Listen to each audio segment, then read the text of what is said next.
Мен көп ойланам. Миымда мыңдаған сұрақ бар. Бірақ соның бірі мені үнемі мазалайды. Біз өз аяғымызбен қашан жүреміз? Басқа балалар сияқты менің де жүргім келеді. Еліміздің теңдессіз сұлу орындарын аралап, таутасын кезіп, суына жүзгім келеді.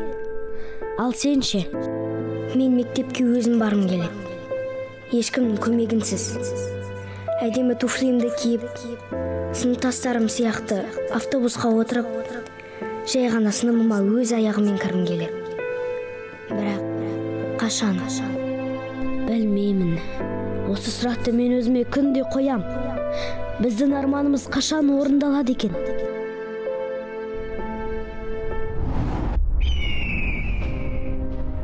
Арман. Адамды алға сүйреп көңілге демеу, жанына медеу болар құдіретті күш. Армансыз адам қанатсыз құспен тең, ал оның жүзеге асу тетігі игі істер мен қайырымды жандардың көмегіне тікелей тәуелді. Осылайша сауапты істің себепкері боп, тағдыр тауқыметін тартқан талай жанға қол ұшын созып жүрген ұйымдардың бірі Самұрық Қазына Траст әлеуметтік жобаларды дамыту қоры. Ол биылдың өзінде ғана халықтың әл-ауқатын арттыру мақсатында Самұрық Қазына құрамындағы Қазмұнайгаз, Қазатомөнеркәсіп, Қазақстан темір жолы, Қазақтелеком, Кегок, Самұрық Энерго, Эйр Астана, Қазпошта, Қазақгаз, Таукен Самұрық, Самұрық Қазына өңдеу, Қазақ Эйр, Самұрық Қазына Констракшн сынды жүйе құраушы компаниялардың атынан 40-тан астам әлеуметтік жобаны іске қосты. Бұл ретте қайырымдылыққа 10 миллиард теңге қаражат жұмсалды.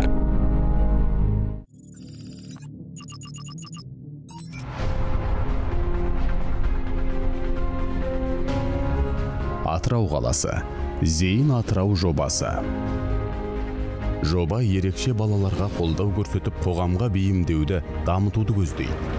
Менде үш балада осылай ерекше мүмкіндігі шектеулі. Балаларда көптеген өзгеріс бар. Кішкентай қызым аяғы сосы орталыққа келіп, карашокке отыруды үйренді бір аптаның ішінде. Қайсы әке көрсет? Әке, умничка, молодец. 13 жастағы Айша қызым ручка ұстап жазуды үйренді.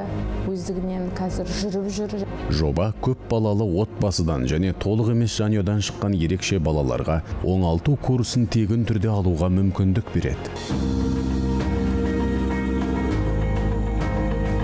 Әлеуметтік қордың қаржыландыруымен Атырау облысында ашылған тағы бір жоба әрекет. Жоба әлеуметтік осал топтағы қыз-келіншектерді, тұрмыс тауқыметін тартқан аналарды кәсіпке баулып, жұмыспен қамтуды мақсат тұтады.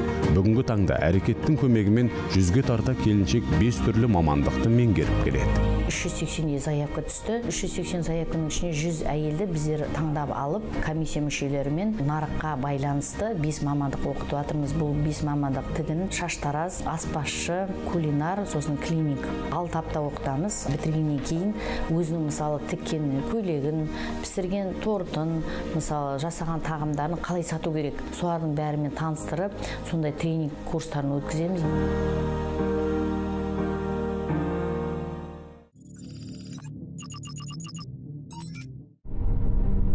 Маңғыстау облысы, Жаңаөзен қаласы, Саламатты болашақ жобасы.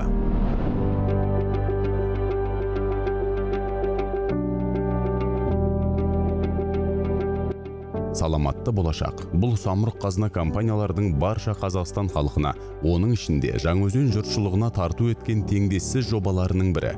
Жоба мүмкіндігі шектеулі 1000-ға жуық баланы әлеуметке, спортқа бейімдеп, қатарластарымен емен жарқын араласуға ынталандыруда. Спорттық секцияның арқасында ұлым міне жүзіп үйреніп, денсаулығы өте жақсарды, иммунитеті жоғары болды, қоғамға қосылды, басқа балалармен қарым-қатынасы түзелді. Мам, үшін өте қатырсың, сен күшті Жаным менің, күнім менің, алтыным. Мен де сені қатты жақсы көрем, алтыным.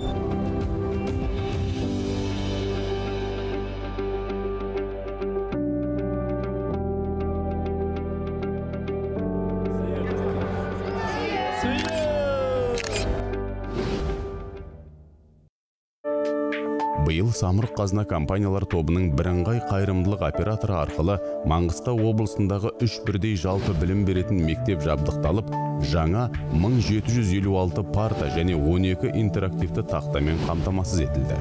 Осы панельдердің арқасында мұғалімдердің жұмысы жеңілдеді, күнделікті сабақтарын дайын платформалар арқылы тиімді әдіс-тәсілдерді осы панельден көрсетіп, әрбір мұғалім өз сабақтарын қызықты өткізуде. Қазіргі таңда мектебімізде 32 түлек бар. Осы түлектер ұлттық бірыңғай тестілеуге дайындық жұмыстарын осы панельдер арқылы күнделікті жүргізіп отыр.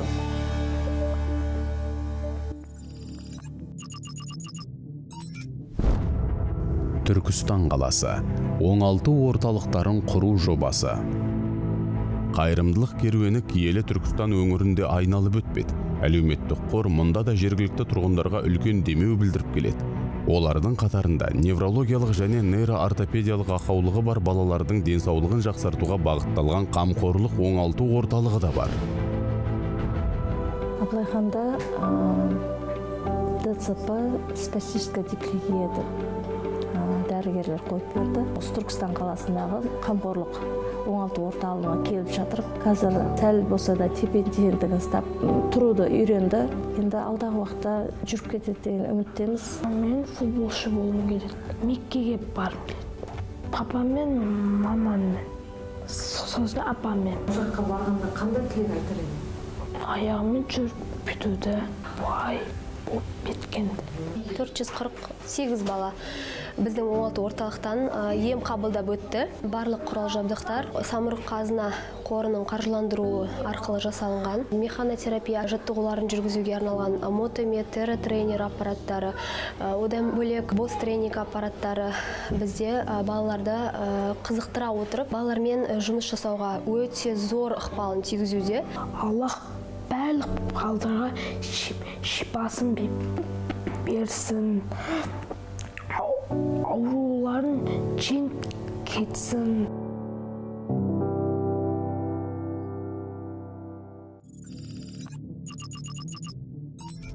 Түркістан облысы, Кентау қаласы, әрекет жобасы. Жоба аясында Кентау қаласындағы ерекше қажеттілігі бар жандар саңырауқұлақ өсіру кәсібінен нәсіп табуға мүмкіндік алды. Бізде 4 мүгедек кісі жұмыс істейді. Самұрық Қазына Трастың әрекет бағдарламасына жазбас алдын біз ол кісілерді көптеген жерлерге жұмысқа апарып көрдік. Жұмысқа алудан бас тартты. Неге десеңіз, құлағы естпейтін кісілермен жұмыс істеу өте ауыр. Қазіргі күнге осы 4 кісінің болсын біз өмірін сәлде өзгерттік. Қоғамға араласуына, бір-бірімен араласуына, көз қарастарын өзгерттік деп ойлай алам. Шын мәнісінде олар қазіргі өмірге деген көз қарастары өзгерді.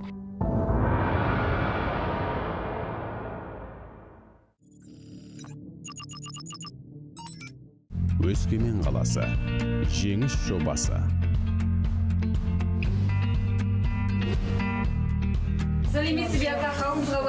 Жақсылықтың жаршысына айналған Самұрық Қазына Траст әлеуметтік қорының назарынан қариялар қауымы да тыс қалмады. Барлық Қазақстан аумағын қамтитын жеңіс жобасы аясында небәрі 5 айдың ішінде еріктілер 2-ші дүниежүзілік соғыс ардагерлері мен тыл еңбеккерлеріне барып, азық-түлік, дәрі-дәрмек және темір жол билеттерін табыстады. Игі бастамаға еліміз бойынша 250-ге жуық ерікті мен үйлестіруші жұмылдырылды. Әр жолы барған сайын оқысыр бізге өзінің өткен өмірінде болған түрлі қиындықтарын, бастан өткен жағдайларын, қызықтарын айтып береді. Бірде күлсек, бірде жылап отырамыз. Барған кезде ол кісілер бізді қуана қарсы алады. Заттар апарып бергенімізге бола емес. Әрине біздің ол кісілердің үйіне барып хал жағдайын біліп, жүздесіп жатқанымыз ол кісілердің көңіліне бір жақсы бір сезімдерді ұялатады. Ал балаларым, рахмет. Келгендеріңе, әкелген подарктеріңе рахмет. Жақсы болыңдар. Аман болыңдар. Қордағы әрекет қайырымдылық жобаларының игілігін Өскемендегі Страна чудес аутизмі бар балаларды оңалту орталығы да көріп, 2 сенсорлық интеграция кабинеті жабдықталды. Нәтижесінде психоневрологиялық сырқатқа шалдыққан 100-деген бала денсаулығын түзеп, қоғамға жылдам бейімделуге үлкен мүмкіндік алды. В этом году нашей организации посчастливилось выиграть грант при поддержке фонда «Самрук-Казына» на оборудование 2 залов сенсорной интеграции. Наш грант был успешно реализован, и сегодня у всех наших воспитанников есть возможность получать коррекционные занятия как в индивидуальной, так и в групповой форме. Біз осы орталыққа 2019 жылдан бастап келіп жүрміз. Сол кезден бастап менің балаларымда жақсы өзгерістер. Осы орталықта менің баламнан көп нәрсе шығатынына көз жеткізді. Шын жүректен алғысымды білдіремін.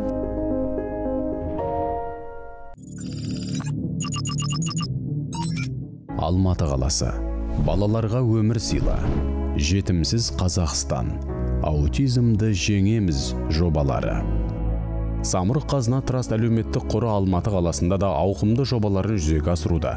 Бұған сирек кездесетін сырқатқа шалдыққан балаларға көмек беруге бағытталған балаларға өмір сыйла жобасы, ата-анасының қамқорлығынсыз қалған балаларға заңдық қолдау көрсетуге арналған Жетімсіз Қазақстан және аутизм дертіне душар болған жанұяларға жәрдем беруді мақсат тұтқан аутизмді жеңеміз жобасы дәлел. От всех наших родителей, от всего нашего проекта выражаю огромную благодарность. Говорю вам, пойте.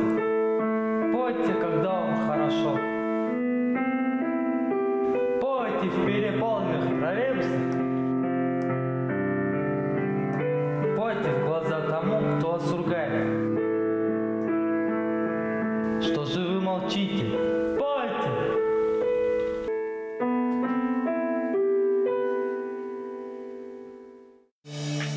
Айғанат және жарқын болашақ жобалары да әлеуметтік қор жұмысының жемісі. Жоба аясында Жаңаөзенде туып өскен 200-ден астам оқушы Қазақстандағы түрлі оқу орындарында тегін білім алуда. Ата-аналар тарапынан толық ризашылықты біз байқап келе жатырмыз. Өйткені Жаңаөзеннің балалары болашақта жаңа мамандықтарды игеріп, болашағын көркейтуге толық мүмкіндігі бар. Ондай менің ойымша ешқашан болған да жоқ. Бізге өте үлкен мүмкіндік беріп жатыр. Біз өте ризамыз. Жүргенов оқуына түсу менің бала кезден бергі арманым болатын.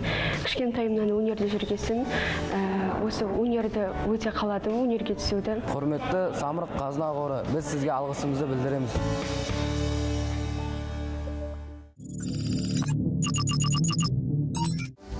Астана қаласы. Сөйле KZ жобасы. Ел игілігі үшін қызмет етіп келе жатқан қор мемлекеттік тілдің мәртебесін көтеру мақсатында Сөйле KZ жобасын іске қосты. Сайт арқылы дүние жүзінен 280 мыңға жуық адам тіл үйреніп жатыр. 160 мыңы жаңағы мобильді қосымшаны жүктеп алып тіл үйреніп жатыр. Мен Сөйле KZ-пен қазақ тілін үйреніп жатырмын. Қазақ тіл маған жұмысқа керек, мен қазақ тілін жақсы көремін. Халықтың әлеуметтік жағдайын жақсартып, аз қамтылған отбасыларға көмек ретінде Самұрық-Қазына қоры замандас 21 жобасына бірнеше жыл қатарынан қаржылай қолдау көрсетіп келеді. Бірге жасап отырған осы әлеуметтік жұмысымыз қоғамымызға, мемлекетімізге керек нәрсе. Бақытты жанұялар көп болса, біздің мемлекетімізді бақытты болады деп ойлаймын. Замандас клубына, театр студиясына 2-ші жыл қатысып жүрмін. Бірнеше ай бұрын Жамбыл Жабаев туралы полуметраждық фильмде түскенмін. 2-ші рөлдегі актерді сомдадым.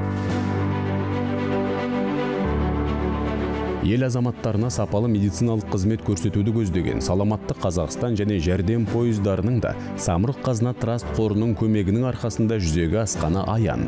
Медициналық пойыздар биылдың өзінде еліміздің 147 бекетінде болып, 80 мыңға жуық адамға жәрдемдескен. Келсем бәрі бар екен, мұнда лабораторияда бар, УЗИ секция бар. Бізге ең керекті нәрселердің бәрін очередсіз өтетін болдық, соған қуанып тұрмыз.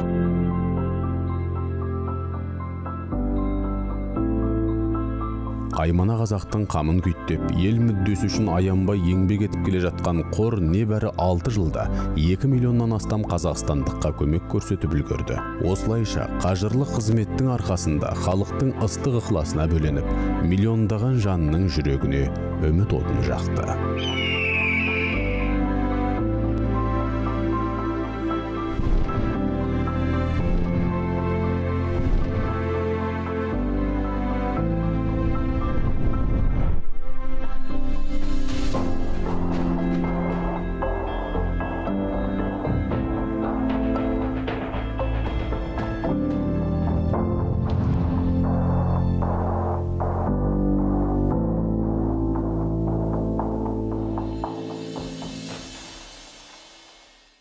Раз, два, три. Хоп, встала.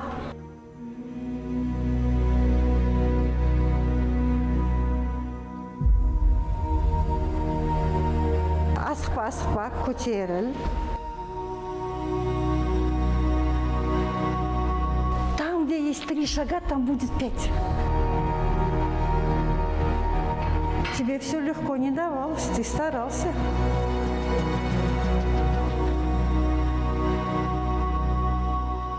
Хорошо. Видишь, левая рука, правая нога. Не торопись, не торопись.